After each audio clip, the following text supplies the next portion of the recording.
¿Cuáles son esos avances que ocurrieron a través de la historia entre el 1930, cuando fallece Alfred Wegener, hasta 1960, que es cuando finalmente se acepta la teoría de las placas tectónicas? Así que pasó un tiempo, esos 30 años que pasaron ahí, pues fue el momento en el que aparece la Segunda Guerra Mundial, y en la Segunda Guerra Mundial hace falta unas herramientas que eventualmente pueden ser útiles para determinar, ¿verdad?, para contestar esta gran incógnita que se había quedado sin contestar. ¿Cuáles son esos? Pues son avances en la capacidad de hacer mapas de suelo oceánico. Recuerden que para los 30 no teníamos idea de qué era lo que estaba allá abajo del agua. No sabemos exactamente cómo es el suelo oceánico, si es que existe, cuán profundo es, etc. Así que aparece la herramienta del sonar, que es una herramienta que se va a utilizar para detectar embarcaciones, así como ese submarino debajo del agua, y es una herramienta que eventualmente vamos a poder utilizar para poder ver el suelo oceánico. También van a haber avances en paleomagnetismo, y aquí estamos hablando de cómo el planeta tiene un campo magnético y cómo ese campo magnético ha podido ser grabado en las rocas a medida de que va pasando el tiempo.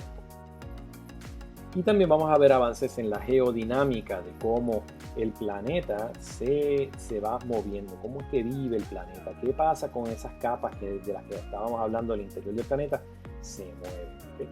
Así que todos estos avances tecnológicos van a dar paso a la hipótesis de la expansión del suelo marino. ¿Ya? Esa es una. Y vamos también a hablar sobre la correa de distribución, que es el conveyor belt. Y vamos a hablar también sobre la cinta magnética.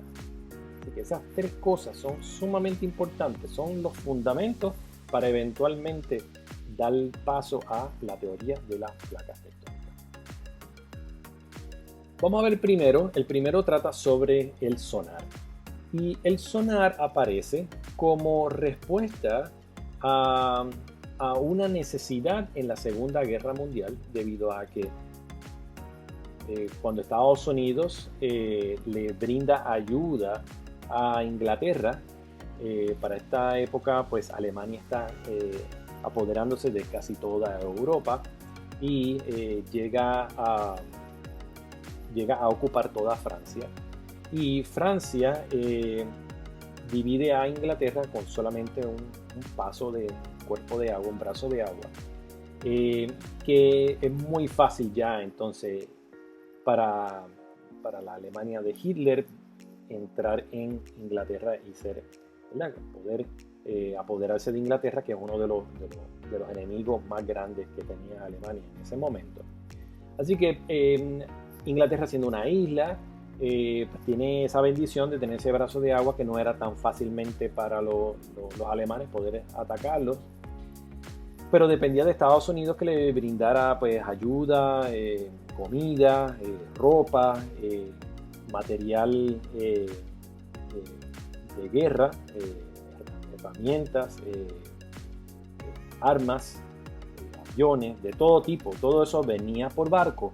Así que los alemanes podían mantener en jaque a los Estados Unidos y también a Inglaterra, utilizando submarinos, y poder utilizar estos submarinos para hundir todos los barcos que venían de Norteamérica, para que entonces Inglaterra no tuviera ningún tipo de ayuda. Eso es básicamente como lo que le llaman sitiar la isla. Imagínense, en los tiempos de la Edad Media, tenemos un castillo, y entonces yo quiero atacar el castillo, y el castillo hay una gente viviendo, ellos se encierran ahí, y básicamente pues tratamos de esperar hasta que dentro del castillo se muera la gente, porque o se den por vencidos porque ya no tienen agua, ya no tienen alimento, etc. Básicamente esperaban eso. Así que había un gran problema en que los submarinos estaban hundiendo una gran cantidad de embarcaciones que provenían de Estados Unidos. Por lo tanto, había esa necesidad de poder detectar dónde estaban los submarinos allá abajo. Así que ahí es que aparece la idea del sonar. Y el sonar funciona exactamente como cómo se comunica o cómo se transporta, cómo se mueve un murciélago. ¿Sí? ¿Qué hace el murciélago? Pues el murciélago es ciego, lo sabemos, emite una cierta onda electromagnética, una onda de sonido más bien, que va a viajar a través del espacio y rebota en algún material que encuentre ese sonido. Así que esa dinámica de enviar un sonido y ver cómo lo recibe, lo hace en cuestión de fracciones de segundos y puede detectar dónde hay un insecto volando o dónde hay un árbol para no tener que chocar con él y saber exactamente dónde se encuentra. Y eso lo está haciendo todo el tiempo, enviando sonido y viendo qué es lo que regresa. Si hay algo que regresa muy rápido, significa que hay algún obstáculo cercano. Y si regresa muy tarde, pues entonces pues, no tiene nada de obstáculo en el camino. Así que utiliza esa idea y entonces aquí podemos observar, tenemos ese murciélago, emite una señal y rebota esa señal y llega hasta el murciélago. De la misma manera nosotros podemos hacer esto. Yo tengo un transmisor y ese transmisor va a emitir una onda electromagnética que va a llegar hasta un objeto determinado y ese objeto determinado va a regresar hacia el transmisor y por lo tanto lo va a recibir. Así que el transmisor y el receptor están en el mismo sitio, simplemente está viendo cuánto tiempo se tarda en ir y cuánto tiempo se tarda en regresar. ¿Bien? Así que esa es la idea. ¿Qué nosotros utilizamos hoy día, verdad? Pues, antes lo podíamos utilizar para detectar un submarino, pues hoy día nosotros podemos detectar para ver el fondo marino. Fíjense, aquí tenemos un barco que ha sido hundido, yace sobre el suelo marino y podemos observar dónde se encuentra en el fondo marino. Y aquí también podemos observar más o menos otro tipo de casos en el cual se puede identificar la ubicación de ese barco. Bien, otro tipo de herramienta que aparece al momento es el paleomagnetismo. Vamos a ver entonces que el planeta tiene un campo magnético. ¿Cómo es que esto se desarrolla? Pues fíjense, los instrumentos utilizados para detectar submarinos también se utilizaban para determinar las características magnéticas del suelo marino. O sea que un submarino allá debajo va a ser una señal bastante clara de que hay una propiedad magnética allá abajo. Así que partimos desde el punto de vista de que nosotros queremos buscar algo que se encuentra allá abajo en el mar y que es una gran pelota de metal que definitivamente va a tener propiedades magnéticas. Así que es una buena idea en tratar de identificar cuál va a ser la señal magnética de un área en específico si no hay nada y comparada si hay algo. Así que ese es lo que va a utilizar. Ese suelo marino resulta que está compuesto de basalto y basalto es una roca volcánica extrusiva que contiene hierro, o sea que tiene en su composición química tiene hierro y esa parte es sumamente importante. Fíjense que no es la misma cantidad de hierro que tú puedes encontrar en un submarino, es una cantidad que es mucho menor. Resulta que estos componentes de hierro tú los puedes, como tienen susceptibilidad magnética, pueden tener una inducción magnética y por lo tanto se pueden orientar gracias a ese campo magnético. Y cuando nosotros tenemos un pedazo de hierro que está flotando y lo ponemos en presencia de un campo magnético, ese pedazo de hierro se va a orientar hacia ese campo magnético. Y es interesante porque ese campo magnético se queda atrapado en ese pedazo de hierro, ¿verdad? Estamos hablando ahora como si fuera un cristal de hierro, ¿no? Cuando se ha formado. Y es que a medida que tú vas pasando, ¿verdad? Tú generas debajo de la corteza está el manto y el manto es una fase líquida, ¿verdad? Viene subiendo ese magma y está derretido, ¿no? A medida que va subiendo, llega hasta la superficie y se va a enfriar muy rápido. Así que hay un punto importante y hay un dato bien interesante sobre todo esto, y es que el hierro que se está cristalizando ahí, en esa roca que está derretida, se va a orientar gracias a ese campo magnético y se puede orientar gracias a que está todavía derretido, ¿no? O sea que llega a cierto punto en el que se enfría y ya no es susceptible a cualquier campo magnético. Mira, ese punto clave en el que puede estar susceptible a moverse en presencia de ese campo magnético, y el otro punto, ¿verdad?, es que no es susceptible a ese campo magnético, está dado por un cambio en temperatura. O sea que va enfriándose. Va a llegar por algo que se conoce como el punto Curie, determinado por Marie Curie. Y en ese punto, ¿verdad?, que se va enfriando poco a poco, y va a ser la diferencia entre estar orientado o ser susceptible a ese campo magnético o no. Bien, así que mientras esté más caliente del punto Curie, es susceptible, y una vez pasa por ese punto y se enfría un poquito más, pues ya el campo magnético sí cambia, ya el cristal no se va a mover. Así que ese punto es bien importante.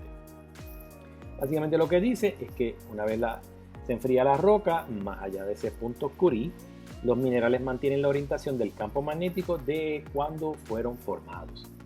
Bien, así que yo puedo tomar esa roca y la derrito, y en presencia del campo magnético que tenemos actualmente, que nosotros no lo podemos ver, pero está ahí. Si no me creen, saquen una brújula, van a ver que siempre la aguja se va a orientar hacia el norte. Entonces, si yo paso por el punto Curie ahí, ese cristal que se está formando, ¿verdad?, esa roca que yo cogí, la metí en un horno y la derretí, la saqué, y estoy esperando que poco a poco se vaya enfriando. Entonces, cuando se enfría, pasa por ese punto Curie y se va enfriando. Si yo cojo esa roca y la muevo, ¿verdad?, la moví 90 grados y la roté, pues no hay manera de que esos cristales allí se vuelvan a orientar, ¿verdad?, en presencia de ese campo magnético existente. Vamos a ponerlo de esta manera. Yo tengo una brújula y la brújula yo la saco y veo que me está apuntando hacia el norte, ¿verdad? De momento pasa por el punto Curie y es como si yo cogiera esa brújula y dejara fijo la aguja con el resto de la brújula, y entonces la moviera, qué sé yo, 30, 40 grados, la pongo en una forma distinta, y la aguja no se va hacia el norte. ¿Bien? Se queda pegada como cuando estaba antes.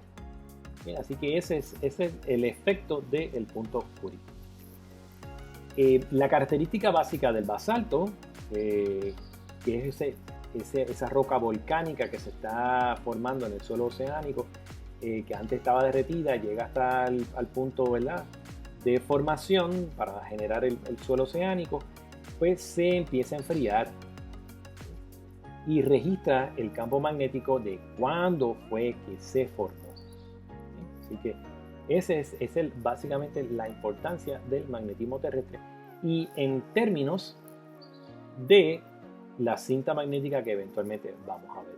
Bien, un dato importante sobre el campo magnético de la Tierra es que es como si fuera un dipolo magnético, como si fuera una barra magnética. Aquí nosotros estamos viendo una barra magnética, un dipolo en el cual tenemos dos polos, uno positivo y uno negativo, y entonces vamos a tenerlo ubicado en nuestro interior del planeta. Eso no significa que nosotros tengamos una barra de estas en el interior del planeta, no, estamos modelándolo como si fuera una barra magnética. En realidad, ¿verdad?, como habíamos mencionado antes, gracias a que el núcleo externo es líquido y el núcleo interno es sólido, pues tiene que haber una convección ahí, una rotación bastante vigorosa de ese líquido que tiene un componente metálico bastante grande, que va a inducir un campo magnético.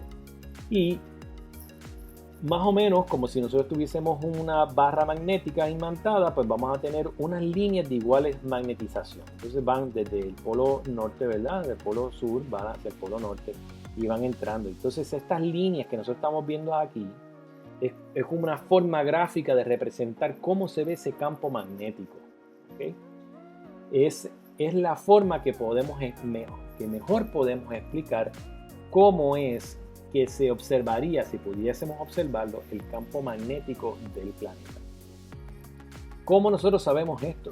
Y es que si nosotros nos paramos en cualquier lugar, ¿verdad?, sobre la superficie del planeta, vamos desde el polo sur al polo norte, nosotros podríamos ver una aguja de inclinación, entonces que nos va a decir hacia dónde está, la aguja de inclinación se va a poner paralela a la línea de esta magnetización.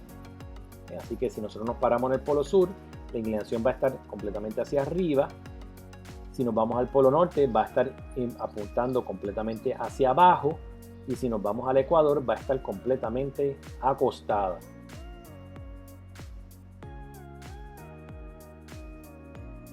Bien, aquí nosotros podríamos observar la representación de esas líneas de iguales intensidades. Fíjense que si nosotros tuviésemos algún tipo de líquido, como es este experimento, un líquido, es como un aceite bastante viscoso, y a ese aceite le echamos un polvillo de hierro. ¿Sí? Ese polvillo de hierro lo vamos a dejar en ese líquido y le vamos a insertar una barra magnética y vamos a ver cómo se van a organizar las partículas de hierro. Y fíjense que siguen un patrón muy parecido al que estábamos viendo anteriormente. Si este es un polo norte, polo sur, se van a definir esas líneas de iguales magnetizaciones, ¿no? Y es exactamente lo que nosotros estamos viendo en nuestro planeta.